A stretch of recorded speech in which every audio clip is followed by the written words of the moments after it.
반갑습니다. 해준TV입니다. 지기현 판사가 윤석열 대통령에게 내란죄 1심 재판에서 무기징역을 선고했습니다. 자, 그런데 우리가 이러한 시기일수록 감정적으로 대응을 하는 것이 아니라 이번 판결에 논리적 오류를 짚는 이성과 논리로 점철된 그러한 반박으로 이 사태에 대해서 최대한 많은 국민들에게 알려야 할 시기입니다. 제 썸네일에도 표시해놨지만은 저는 오늘 지기현이 범한 크게 3가지 오류, 디테일하게 들어가면 정말 많습니다. 그것까지도 오늘 다 다룰 예정이고, 이 재판에서 지기현이 숨겨놓은 것으로 보여지는 메시지가 무엇인지 그것까지 좀 도출해 보도록 하겠습니다. 지기현이 이번 판결에 굉장히 비유법을 많이 사용하면서 찰스 1세에다가 아프리카에다가 선진국까지 굉장히 좀 다양한 워딩이 나왔는데, 그에 맞게 저도 오늘은 하나하나씩 비유법을 들면서 지기현 판결의 논리적 오류에 대해서 반박해 보도록 하겠습니다. 자, 우선 이번 판결에서 보여지는 지기현의 독사과 같은 독소 메시지 3개는 요거입니다. 첫 번째, 일리는 있지만 유죄다. 두 번째, 계획은 없지만 내란이다. 세 번째, 짐작했으니 공범이다. 첫 번째 같은 경우에는 법치의 사망을 선언한 것입니다. 두 번째 같은 경우는 윤 대통령의 결단이 사심이 없는 구국 결단이었음을 지기현 본인이 입증해준 셈입니다. 세 번째 같은 경우는 사법관심법의 부활이라고 보면 되겠습니다. 이제 대한민국 판사는 무당입니다. 자, 이렇게 말씀드리는 근거가 무엇인지 지금부터 논리적으로 조목조목 설명드리도록 하겠습니다. 이번 재판에서 가장 중요한 쟁점이 되었던 공수처의 내란죄 수사 권한 여부에 대해서 먼저 살펴봐야 되겠죠. 자, 우선은 공수처법상 내란죄는 수사 대상이 아닙니다. 공수처가 수사할 수 있는 것은 직권남용에 한해서죠. 그러나 직권남용 같은 경우는 징역 5년 이하의 상대적으로 형이 가벼운 범죄인 것이고, 내란죄 같은 경우에는 사형과 무기징역에 처할 수 있는 그러한 어마어마한 중범죄입니다. 자, 이 개념을 탑재하시고 지금부터 제 이야기에 집중해 주시길 바랍니다. 자, 첫 번째로 판결문에는 공수처는 상설기관으로 설치가 되었기 때문에 일반적 수사기관의 성질을 가진다는 이러한 지기현의 주장이 담겨져 있습니다. 그러나 공수처는 일반 수사기관이 아니라 특수수사기관입니다. 공수처는 설립 당시부터 검찰의 권한 남용을 견제하기 위해서 수사 대상을 고위공직자의 특정 범죄, 직권남용이나 뇌물 등으로 엄격히 제한한 기관입니다. 그런데 이번에 지기현 판사는 기관의 법적 한계를 갖다가 임의로 철폐하는 그야말로 초법적인 발상을 했습니다. 지기현식 비유법으로 쉽게 좀 비유를 들어드리자면은 정형외과 의사, 이게 이제 공수처라고 칩시다. 정형외과 의사가 무릎 수술을 하러 수술실에 들어갔다가 전공도 아니고 면허도 없는 뇌 수술까지 자기 마음대로 집도를 해버린 그러한 상황입니다. 자, 두 번째로 판결문에는 일률적으로 제한적 해석을 하지 않고 수사 과정에서 인지한 죄라는 문헌에 포함된다고 보는 것이 바람직하다. 즉, 이 수사 과정에서의 인지라는 단어에 대해서 억지로 확장을 해놨습니다. 자, 공수처법상 인지는 수사 중에 우연히 새롭게 발견된 죄를 뜻합니다. 하지만 이번 사건은 처음부터 고발장에 내란죄가 적혀 있었습니다. 이미 알고 들어간 범죄를 어떻게 인지라고 부를 수 있는 것이죠? 지기현은 이번 판결을 통해서 인지라는 단어의 국어적 의미와 법적 정의를 완전히 파괴해버렸습니다. 그야말로 효율적이면은 법에 없는 권한까지도 포함시켜 주겠다는 이야기죠. 자, 여러분들, 돈이 급하면은 남의 지갑에서 돈을 효율적으로 빼가도 됩니까? 오토바이 면허를 가진 사람한테 덤프트럭 운전대를 맡기면서 야, 어차피 길은 똑같고 빨리 가는 게 효율적이고 이득이니까 너는 무면허 운전이 아니야 라고 지금 지기현이 말하고 있는 겁니다. 자, 세 번째, 공수처가 수집한 증거를 다 빼더라도 유죄 판단을 할 증거가 충분하다. 따라서 수사권 유무 문제는 결국 발생하지 않는다. 자, 정확히 독수 독과 원칙을 무시한 위험한 결론이라고 볼 수 있습니다. 절차적 정의를 무시한 결과 만능주의라고 볼 수 있는데, 수사권 없는 기관이 수집한 증거는 위법 수집 증거로서 증거 능력을 상실합니다. 이것은 형사소송법 제308조 2항에 적혀있는 내용이기도 하죠. 지기현의 논리는 과정이 불법이더라도 결과적으로 범인을 잡았으니까 괜찮다는 식으로 고문으로 얻은 자백이라도 다른 증거가 있으면은 유효하다는 과거 독재 시절의 논리와 다를 바가 없습니다. 수사 초기 단계에서 위법한 기관이 만든 오염된 수사 기록이 전체 재판의 방향을 결정했다고 한다면은 그 결과인 판결 역시도 오염됐다고 볼 수 있는 게 당연한 것이죠. 이번 판결은 대한민국 형사법의 대원칙인 절차적 정의를 완전히 파괴한 그야말로 이 판결문 자체로 대한민국 사법 역사에 수치로 기록될 문장입니다. 그야말로 이것은 사건 현장에 나타난 가짜 형사라고 볼 수 있는 것이죠. 정당한 공무를 수행하고 있는 보안 요원, 여기서 이제 대통령의 계엄이라 하겠습니다. 이거를 보고 수사권도 없는 민간인이 공수처가 갑자기 형사를 사칭하면서 수갑을 채운 꼴입니다. 그런데 지기현 판사는 이 민간인이 가짜 형사인 건 맞지만은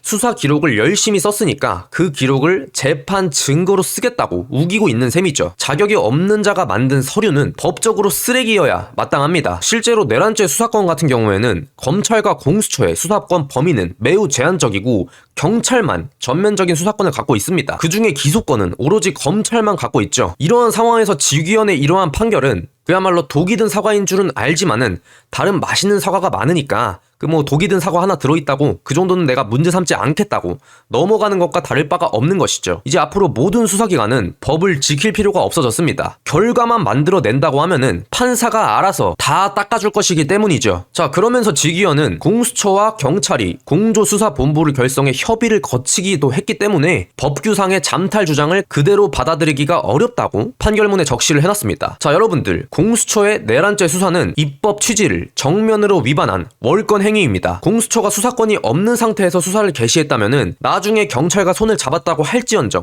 초기에 저질렀던 위법 행위가 치유되지 않습니다. 직위원은 경찰의 수사권을 공수처의 무면허 수사를 덮어주는 방패로 활용을 하고 있는 것입니다. 이건 사실상 수사권 조정을 무력화하는 행위죠. 내란죄에 한해서는 검찰조차도 직접 수사 개시가 제한됩니다.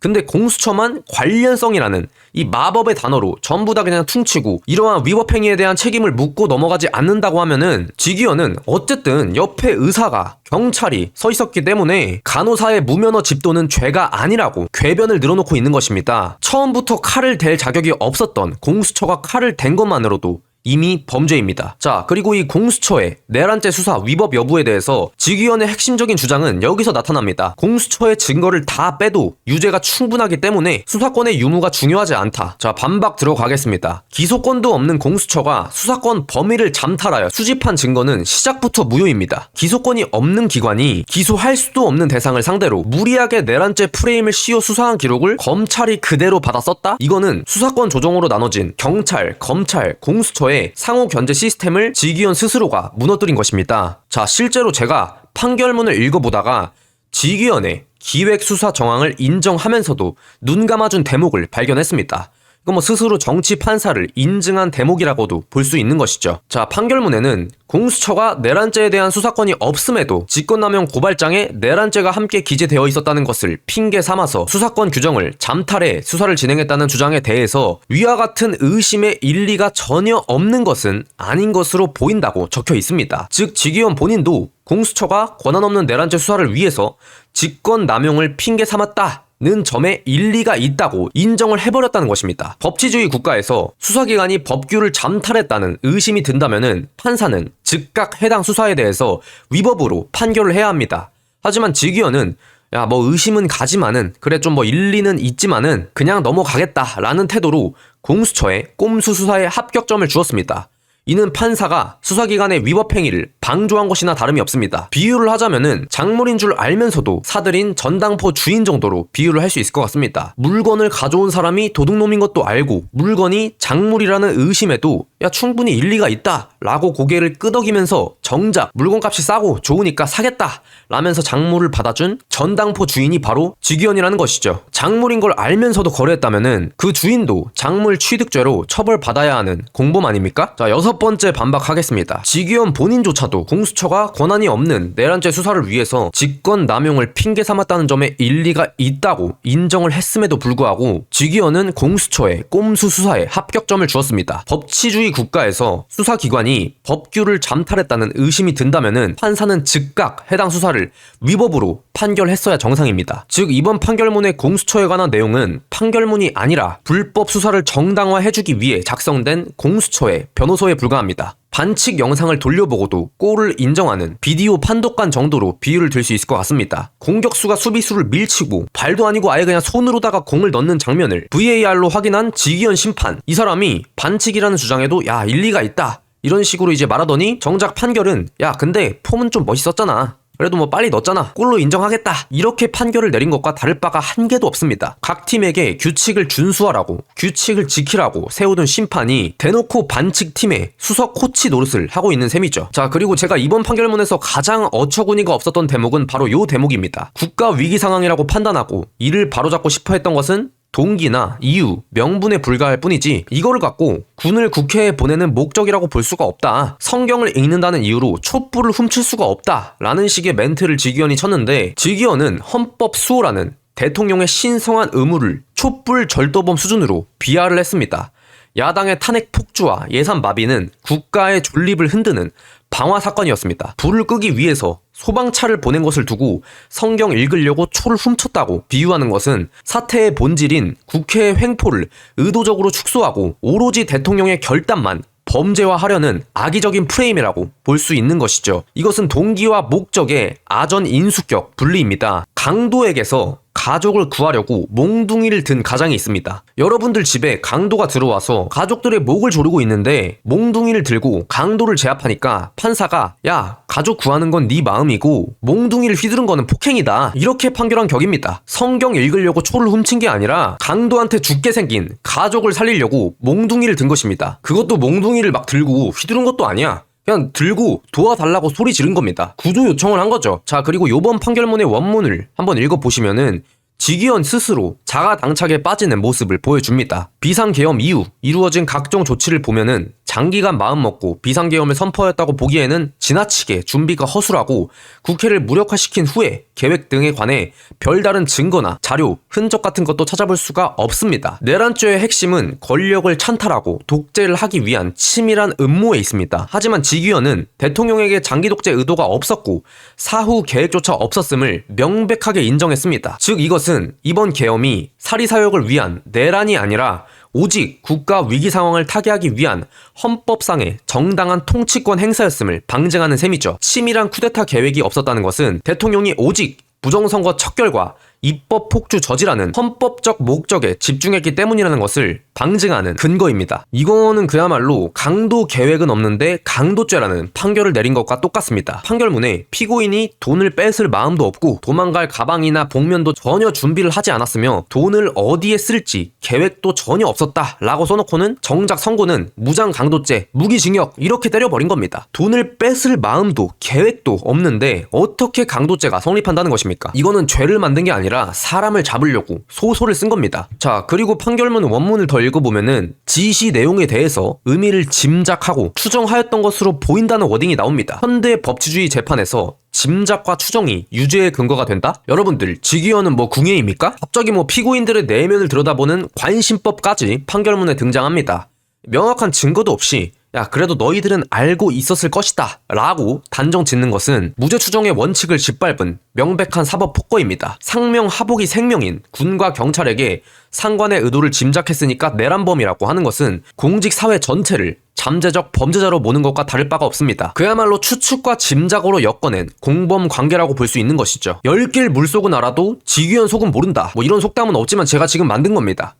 아니, 검찰이 낸 증거 어디에도 내란 모의가 없는데 판사가 스스로 신이라도 된 것 마냥 피고인들의 뇌 구조를 갖다가 추정을 해서 유죄를 만들었습니다. 짐작 하나로 유죄를 줄 것 같으면은 법전이 왜 필요하고 변호인이 왜 필요합니까? 지기현 판사의 판결문은 법리가 아니라 한 편의 심리 스릴러 소설에 불과합니다. 자, 다음 판결문이 더욱더 가관입니다. 지기현이 드디어 부정선거를 판결문에서 언급을 했습니다. 자, 헌법기관이자 사실상의 무소불위의 기관인 선관위의 공정성이 의심받는 상황에서 하물며 대통령조차도 계엄령이 아니면은 이 기관을 수사를 할 수 없는 상황에서 선관위 수사를 지시한 것이 왜 국헌문란인가? 부정선거를 바로 잡는 것이야말로 진정한 헌법 수호의 가치 아니겠습니까? 본인조차 계엄의 목적에 부정선거 수사가 들어가 있음을 언급을 했음에도 불구하고 이러한 부정선거 의혹 규명 노력에 대해서 내란의 도구라고 규정함으로써 결과적으로 선거 조작 세력을 옹호하고 진실을 덮으려는 세력의 손을 들어줬습니다. 부정선거 수사를 범죄의 수단으로 낙인을 찍은 것이죠. 이것은 그야말로 위조지폐 범인을 쫓는 것이 경제 교란이라는 궤변에 불과합니다. 시중에 위조지폐가 대량 유통되어서 국가 경제가 무너지게 생겼는데 위조지폐 본거지를 털겠다는 수사 계획을 보고 판사가 야, 이거는 화폐 유통의 질서를 어지럽히려는 음모야, 내란이야, 이런 식으로 규정을 한 것이죠. 진짜 범인은 위조지폐를 만든 사람들인데 왜 지기현 판사는 위조지폐를 잡겠다는 대통령을 내란죄로 몰고 가는 것입니까? 그리고 제가 진짜 보다가 참 기가 막힌 부분이 또 등장을 합니다. 바로 이제는 하다하다가 찰스 1세까지 끌고 와가지고 진짜 이건 무슨 뭐 벌거벗은 세계사도 아니고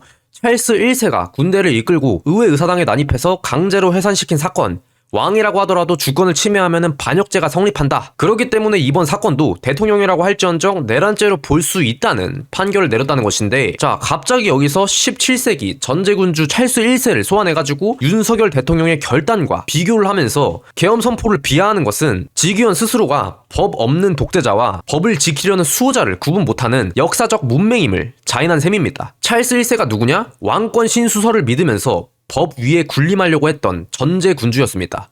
반면에 윤석열 대통령 같은 경우에는 대한민국 헌법 제77조가 부여한 명백한 국가 원수의 권한을 발동한 헌법상의 통치권자입니다. 그리고 찰스 1세는 불법적인 세금 징수권을 위해서 의회를 해산시킨 거지만은 윤 대통령은 야당의 예산 독재, 무분별한 탄핵 남발, 그리고 부정선거 의혹 규명이라는 국가 존립의 위기 상황에서 헌법 수호를 위해서 계엄을 선포했습니다. 찰스 1세와 윤석열 대통령의 근본적 차이가 무엇이냐? 전제군주와 헌법 수호자, 그야말로 무법자와 보안관 정도의 차이가 있는 것인데, 이거를 지금 동일선상에 놓고 비유를 한다? 아니, 자기 주머니 채우려고 법에도 없는 통행료를 뺏으러 다녔던 그러한 무법자 산적과 국가를 약탈하는 무법 세력을 소탕하기 위해 헌법이 부여한 보안관 배지, 계엄권이라고 볼 수 있겠죠. 이거를 차고 합법적 권리를 행사한 보안관에 대해서 지금 산적이라고 우기고 있는 겁니다. 지기현의 이 판결문 자체가. 그리고 명백하게 찰스 1세는 법이 없던 시대에 법을 만들려 했던 의회와 싸운 것이고, 윤 대통령은 법을 파괴하고 있는 야당으로부터 기존의 헌법 질서를 지키기 위해 계엄령을 선포한 것입니다. 이를 동일시하는 것 자체가 민주공화국의 대통령을 중세 왕건과 혼동하는 무식한 처사라고 볼 수 있습니다. 그러니까 본인부터가 이번 판결문을 쓰면서 논리적 결함이 너무나 많다 보니까 이제는 하다하다가 중세 왕권 17세기 찰스 1세까지 끌고 와가지고 어떻게든 막 끼워 맞추고 비유를 들려다 보니 이러한 논리적 결함, 논리적 오류가 발생할 수밖에 없는 것이죠. 결과를 미리 정해놓고 거기에 맞춰서 논리를 만들려고 하려다 보니까 이러한 정말 가짜는 논리적 결함이 생기는 것입니다. 자, 그리고 또 어떤 이야기가 나오냐? 아프리카나 남미 등에서는 이러한 내란이 성공을 많이 했기 때문에 처벌 사례를 찾기 어려워서 개발도상국 사례는 참고할 수가 없었다라고 하는데, 자, 그런데 여기서 이상한 부분이 있죠. 지기현 스스로 참고할 수 없다고 하면서도 굳이 판결문에 언급한 이유가 무엇일까요? 이것은 윤 대통령의 결단을 후진국형, 개발도상국형 쿠데타 프레임에 가두기 위함입니다. 남미나 아프리카의 사례는 대부분 군부가 권력을 찬탈하기 위한 명백한 목적이 있었습니다.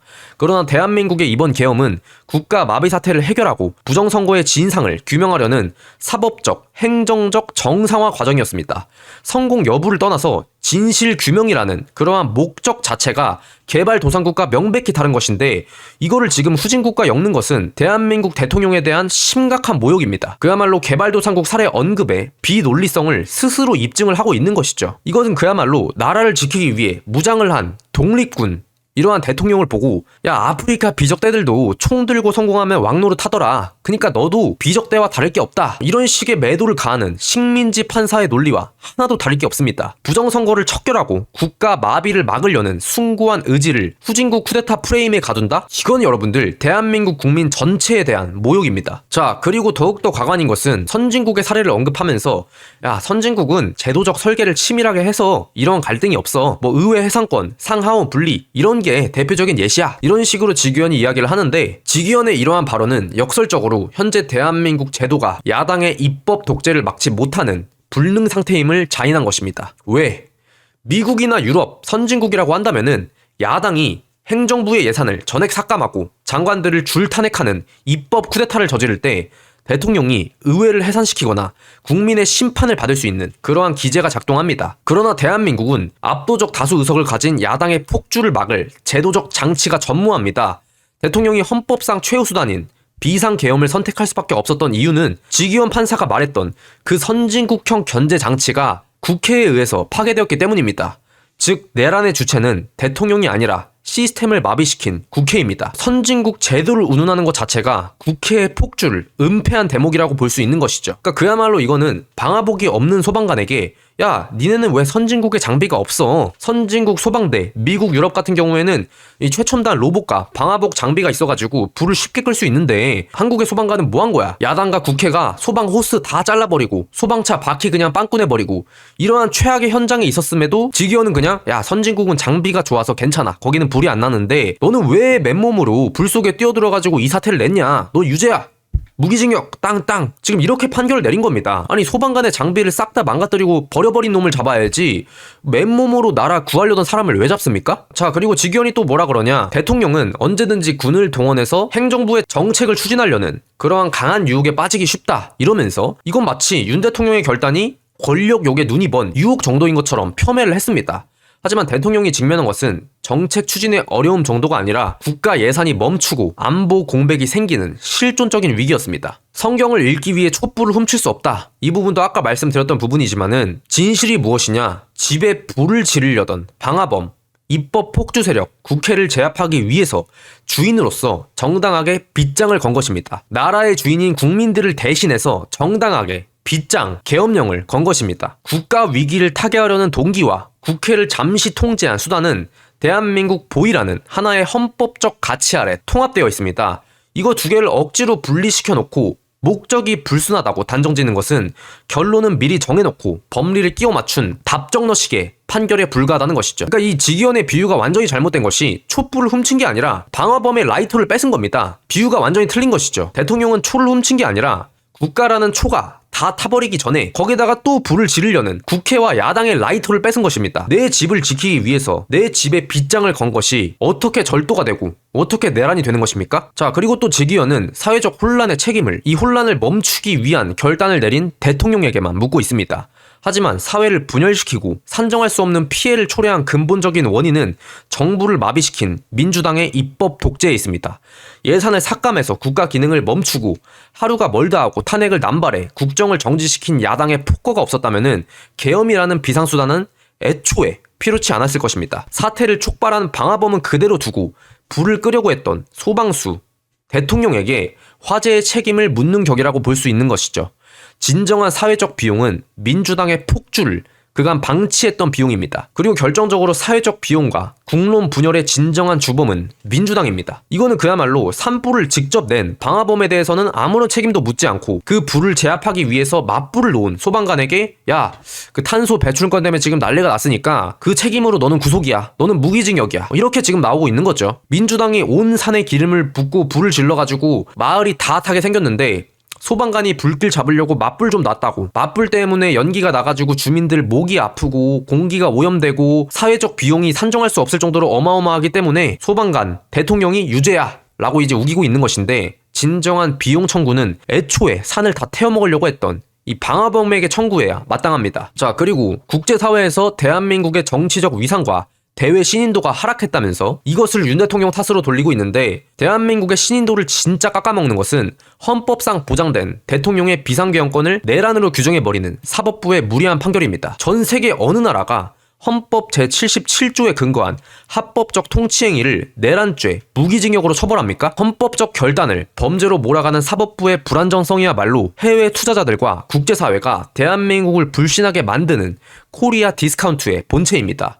즉 신인도 하락은 윤석열 대통령 때문이 아니라 사법부와 정치권의 내란죄 낙인 때문이라는 것이죠. 정당 방위를 했던 주인에 대해서 살인마로 발표한 경찰이 신인도를 깎는 주범이라는 것입니다. 집에 강도가 들어가지고 이걸 쫓아내려고 몽둥이를 둔 주인을 보고 경찰과 사법부가 대동소이하게 야, 우리 동네에 그냥 어마어마한 살인마가 나타났다 이러면서 전 세계에 방송을 해버리고 사건의 본질을 왜곡해서 내란이라는 자극적인 가짜뉴스를 퍼뜨리고 심지어 무기징역이라는 판결까지 내렸다? 이러한 판결을 내린 본인들이야말로 신인도를 깎는 주범입니다. 자, 그리고 여기서 또 직위원의 역대급 감성파리가 시작이 됩니다. 하급 공무원들의 고통을 언급하면서 대통령을 갖다가 나쁜 상관으로 몰아세우는 감성적인 접근을 하고 있습니다. 하지만 이들을 고통으로 몰아넣는 것은 대통령의 지시, 계엄 선포가 아니라 적법한 명령을 수행한 공직자들을 갖다가 부역자로 몰아서 처벌하려고 드는 이러한 보복 수사와 직위원 판사 본인의 내란죄 판결입니다. 군과 경찰의 정치적 중립성을 훼손한 것은 대통령이 아닙니다. 군사작전과 치안 활동을 내란이라는 프레임으로 사법 처리하는 직위원, 당신 같은 판사들이죠. 군인과 경찰의 고통을 이용한 감성파리와 이간질 전략이라고 볼 수 있겠습니다. 직위원 본인이 진정으로 군경을 위한다면은 국가 명령을 따른 이들의 자부심을 지켜줘야 정상이지 범죄자로 낙인 찍으면서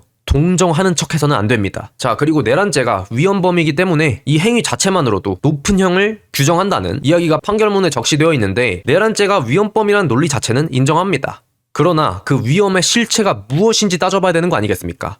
대통령은 단 한 명의 인명 피해도 없이 단 한 발의 총성도 없이 평화적으로 계엄 임무를 수행할 것을 지시했습니다. 오히려 진짜 위험은 부정선거로 인해서 민의가 왜곡되고 국가가 계속해서 잘못된 방향으로 나아가서 국가 시스템은 물론 경제, 안보, 법치 이 모든 것들이 붕괴되는 것이었습니다. 대통령은 국가 멸망의 위험을 막기 위해서 헌법적인 결단을 내린 것이지 국가를 위험에 빠뜨리기 위해서 계엄을 한 것이 아닙니다. 이 위헌범 논리 자체가 허구라는 것이죠. 과연 실질적인 위험이 어디 있었습니까? 지기현 판사는 계엄으로 인해 손실된 사회적 비용이 크다면서 무기징역을 때렸습니다. 여러분, 나라를 망친 예산 삭감과 탄핵 폭주로 대한민국을 마비시켰던 민주당이 입힌 피해의 사회적 비용은 왜 계산하지 않습니까? 지기현 판사는 가식적인 말로 대통령과 공직자들 사이를 이간질하지 마십시오. 국가를 지키기 위한 결단은 결코 유죄가 될 수 없습니다. 사회적 혼란의 주범은 국회 세력이었고 민주당이었습니다. 저는 다시금 이 합법 계엄을 지지하고 진실의 이름으로 이러한 1심 판결을 거부합니다. 불을 질렀던 방화범인 민주당에 대해서는 비호를 하고 소방수 역할을 했던 대통령만 처벌하는 이러한 어처구니 없는 정치재판 소설가 지기현 씨, 우리는 절대로 이 판결을 인정할 수 없습니다. 윤석열 대통령의 계엄은 반드시 역사가 재평가할 것입니다. 아직도 지기현의 판결에 어떠한 논리적 결함과 오류가 있는지 모르는 수많은 국민들을 위해서 제 영상을 널리 공유해 주시면 감사드리겠습니다. 오늘 여기까지 말씀드리겠습니다. 감사합니다. 해준TV였습니다.